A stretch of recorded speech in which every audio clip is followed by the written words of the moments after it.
She's the Exiles' big mythological monster. We're talking about Heather McDaniel, aka Sasquatch. Hi, I'm Nando, and in these videos, I take an interesting character from Marvel Comics. I talk about their history, their power set, their personality, and give you some reading recommendations. And each one of these videos specifically is because that character is being introduced this week into the collectible card game, Marvel Snap. This week we got one that seems confusing, but is actually very simple. So you're definitely familiar with the famous mythological North American monster creature thing, Sasquatch. You also, if you're a comics fan, may be familiar with Walter Langowski, the Marvel Comics character Sasquatch, part of Alpha Flight, big brown monster guy. We're not talking about either of those, because the Sasquatch that appears in Exiles is actually a different character from Earth 3470, named Heather McDaniel. And she's pretty much a hybrid of the Sasquatch character from that universe and a character named Heather Hudson, who's also from Alpha Flight. You probably know her as Vindicator. A very, very quick version of the backstory of Heather Hudson from the 616 universe. She was a founder of Alpha Flight, which is Canada's super team. It's a team that Wolverine has sort of been a part of, but they exist very largely without him. Characters you may recognize from Alpha Flight. Sasquatch, very famously, because he's in this video. Shaman is one of the sorcerers in the Marvel Cinematic Universe. Sometimes you see him working alongside characters like Doctor Strange, Brother Voodoo, Magic, Scarlet Witch. You've got North Star and Aurora, a team of mutants that show up every so often. You have Puck, who's this guy who eventually became made of rubber, and his whole thing was you just tossed him at villains. And then you have James Hudson and Heather Hudson. And James Hudson is kind of like the Captain America of Alpha Flight. Not necessarily because he is a super soldier or anything, mostly because he's the leader of the team and he wears a big flag-like uniform. His backstory is he was a scientist that invented a super suit. It was going to be used for evil, so he took it and then used it to become a superhero. He was seemingly killed, and his wife, Heather Hudson, took up that name. He was called the Guardian, but she became the Vindicator to get revenge. And very important, these characters did bump into Wolverine. There was even kind of a little romantic thing between Heather Hudson and Wolverine, then Weapon X, but it didn't go anywhere. If my knowledge there is a little spotty, I haven't read every Alpha Flight comic, but that's kind of the gist of it from what I understand. So anyway, Heather McDaniel, the version of the character we're talking about here, shows up in Exiles number 10, and this is all of where you'll see her. I don't think she's ever had any other appearances outside of the Exiles. I'm going to say that, and then that's going to be not true, but I think that's the case. She's a Canadian scientist, much like Walter Langowski, the Sasquatch in 616, and she's experimenting on gamma rays. Now, at the time, it seemed like there was an accident and she got gamma powers from the gamma rays. What it turned out happened was she used the gamma rays to open a portal into what is called the Great Beast Realm. And as she was dying from the explosion, she made a deal with one of the great beasts from that realm named Tanarak. I think that's how it's pronounced. I've never heard it spoken. I mean, he gave her what's kind of the Ghost Rider deal. There's a lot of characters this is, but basically, he would give her the Sasquatch powers, and she would survive, but eventually Tanarak would get control over her body, so he could go to Earth. And part of this deal was Heather forgot everything that happened and just thought she got the powers from gamma radiation. I don't know what the deal was with this, if this is something that like they wrote originally as she got powers from gamma radiation because it was like, oh yeah, a Sasquatch, we know how this works. But then later they wanted to make it a little bit more complicated. I'm not sure. But this backstory was revealed over time. So this Heather joins Alpha Flight, the Canadian super team, with her Sasquatch powers, and her first mission is called Project Lazarus. And Project Lazarus is about capturing Logan. He's this wild man who's roaming the Canadian forests, and she finds him, nurses him back to health, and they fall in love. But in this story, they actually became a thing. Wolverine even goes by the code name Wild Man and gets a costume with a big W, kind of like Wonder Man's costume, and he joins Alpha Flight. They get married, but because this is a comic book where Wolverine gets married to something, bad things happen. Weapon X activates a chip in Wolverine's brain that sends him into a rage, and Heather is forced to kill him. I don't know how she does this, by the way. We don't see it done. We just see him, you know, activate Berserker Rage, and then she's just like cradling him like, oh, I killed him. I imagine she was able to do this partially because she has a connection to a mystical giant beast thing, because otherwise Wolverine is traditionally very hard to kill.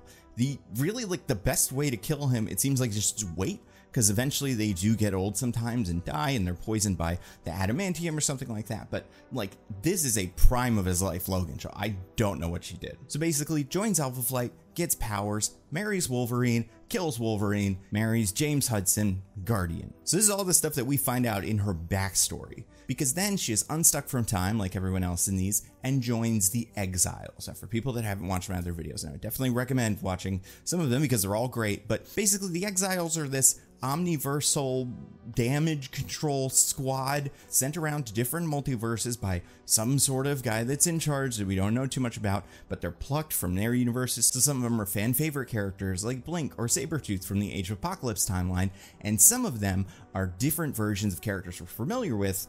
That's what Sasquatch basically is. And they're sent to different universes. They have to fix some problem they get from a risk communicator thing, and then they go to the next universe, and eventually maybe they get to go home. And if you're like, well, that's a really bizarre setup for this story, who's in charge of this? Like Loki or something? And it's like, originally, it's much messier than that. I'm not going to spoil it, but there is a reason why this is so chaotic, and that's honestly the fun of these books. There's not a whole lot of rhyme or reason to it. They have a very fluid roster that's constantly evolving. Some of them are getting in relationships, then somebody dies, and then they're very sad. They're replaced by a bad guy, everybody has to deal with that. It's fun. And Heather is one of the characters that joins an already in progress Exiles. So she joins in Exiles number 10. She's replacing Thunderbird, who's one of Apocalypse's herald. That's why it looks so weird. I always had this problem, like when I saw the books and never read them, I was like, okay, yeah, that one kind of looks like Sabretooth, whatever. Who's that? But it's like, that's Thunderbird if he was a herald of Apocalypse. So he's all, you know, machined out. And when she joins, her boss, the Time Broker, is like, if you don't help the Exiles do their missions, your husband, James, will die in a car accident. So that's like her rules. And she takes place of Thunderbird basically because she's the team's new tank. It's not like a set rule that you have to have, you know, one tank guy and one teleport or whatever, but that does seem to be why she's on this team now. And in the beginning, she didn't really do much. She would jump around and fight and punch people, but we actually do get some character development from her in Exiles number 33. It's hard to explain. I keep saying that. The Exiles is hard to explain. I would say just read it. It's fun. It's a very fun book. But Exiles 33 is probably her best book. Because in this, they're fighting vampire versions of the Avengers. They're separated by a magic spell. Heather and Morph from X-Men 97, who on this team, Morph is just this guy that everyone tolerates, but they secretly love, but also nobody wants to hang out with him. They're teleported to a reality where Logan had just escaped from the Weapon X program, and he's decided to hunt them. So this is the issue where we find out her backstory, get a little bit more personality. She has this nice moment where instead of killing Logan, she's able to let this Logan live, and that's like her ex-husband from another universe. Like they see each other, it's very cute, and then they leave. A little bit later, the Exiles are in a universe controlled by a sorcerer called Kulon Goth or something. Again, another name I have only read. And this guy has used magic to turn all of New York into old-timey swords and sorceryville. Because the heroes are able to use magic soul sword, which breaks magical spells, they're all freed, and they're like, oh, I see what happened. This guy took over all this power and then lost it to Ghost Rider, and now he's taken over and it's a whole disaster. This is how a lot of their stories start. But basically, they're in like a monster version of New York. It's ruled by the Spirit of Vengeance, not Ghost Rider, but just the Spirit of Vengeance part, and he's enlisted the help of a bunch of monsters to police New York. And the monsters, who are usually, like the squad mentions it, so like, these guys aren't good. Like, they kind of stink. I think we could take them. Everybody's like, no. In this universe, monsters are really strong.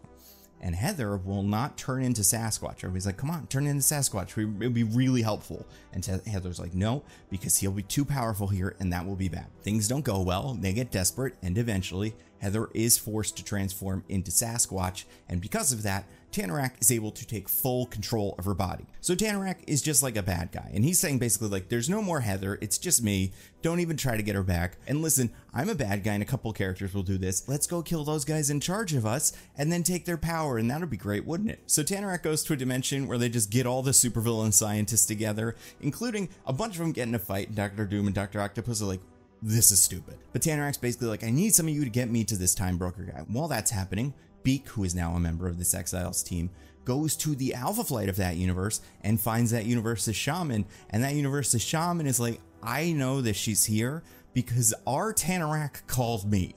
And he was like, you can't have two Tanaraks in this universe. You've got to kill the other one or something. Like, we got to get rid of it. So that universe's shaman, working with that universe's Tanarak, is able to send the original Tanarak that was always Sasquatch with Heather into the Great Beast Dimension, leaving Heather free. So Heather's back now, but she doesn't have superpowers anymore. Like, she's not completely useless. She's a scientist. She's very smart, but she isn't exactly like ready to be on the Exiles, especially not doing all the crazy stuff they're doing and getting sent to like gladiator planets and stuff like that. Now, I'm not going to spoil the middle of the Exiles run because I've said this a couple times. It's my favorite. There is a villain in there that I really like. I think this arc plays out in a very fun way. Once that whole story is over, our characters need to take over for the Time Broker.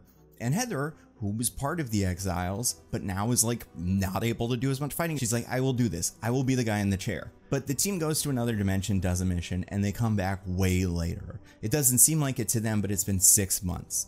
And Heather is not having a great time. She thinks all the Exiles that she sent on this mission died, and she gets drunk and wrecks the whole place. So she's by herself, she gets lonely, she picks herself up, fixes all the machines, and then leaves. And she leaves a recording. It's like, hey, it's me, Heather. It's complicated, but I broke everything, but it's fixed, and I'm not here anymore, so goodbye. And the main Exiles that know her, which is Blink and Morph, go to her time to check on her, and it turns out she is pregnant, she doesn't have superpowers anymore, and she's just living a life, like being a person, and she's happy, which is nice. Like a lot of the Exiles don't get happy endings because they die. Even like certain characters will like have a stroke and then they'll have trouble dealing with that. Heather had a big monster thing that she had to share a body with. She didn't seem to really like doing it, and then by the end of the story she was able to purge that and then just go home. I do think overall she has the best run of any Exile. I don't think she's ever come back, and it's not even like they would need a new guy in the chair because Sage would join the team very soon after, and she does that better than anybody else,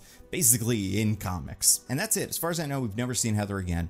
So my recommendation for this is Exiles, which I've been recommending for everything. Specifically, you can read issue 10, which is her introduction. Although like, I wouldn't read that one because that's just kind of the end of another arc, but like, yeah, you can read forward from 10 and then you get her introduction. It's written by Judd Wittick with art by Mike McCone, Mark McKenna, John Haldridge, Walden Wong, Transparency Digital, and Paul Tetrone. But if you want to read one issue to like get the vibe of Heather, Exiles 33, it's called The Second Farewell, written by Judd Wittick, with art by Tom Mandrake, Transparency Digital, and Dave Sharp. I was under the impression that Heather, in any form, had never been in any of the movies or television shows. Apparently, the version of this character from the 616 universe, like the Vindicator version, apparently in X-Men Origins Wolverine, the kindly couple that takes in Logan is supposed to be Guardian and Vindicator. So like that's, I guess, as close as this character has ever come to showing up in live action. But I mean, A, it wasn't this Sasquatch version, and B, they also weren't superheroes, they were just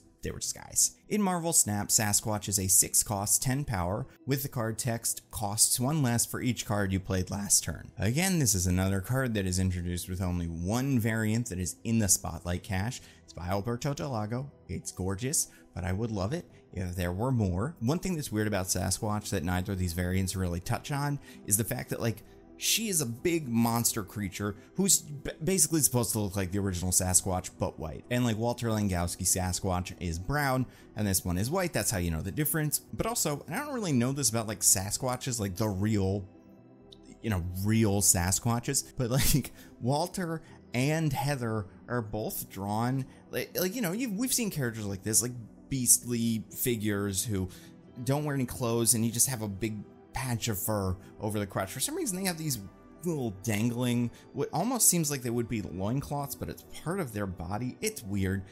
But I understand why both of the versions of the Marvel Snap card don't show it, but it is just a strange feature of Sasquatch that I think they should just ignore, and it's fine. We'll just pretend it's fine. The thought process for this card, I think, is interesting. It seems like she's supposed to function well in, realistically, she functions well in a bounce deck.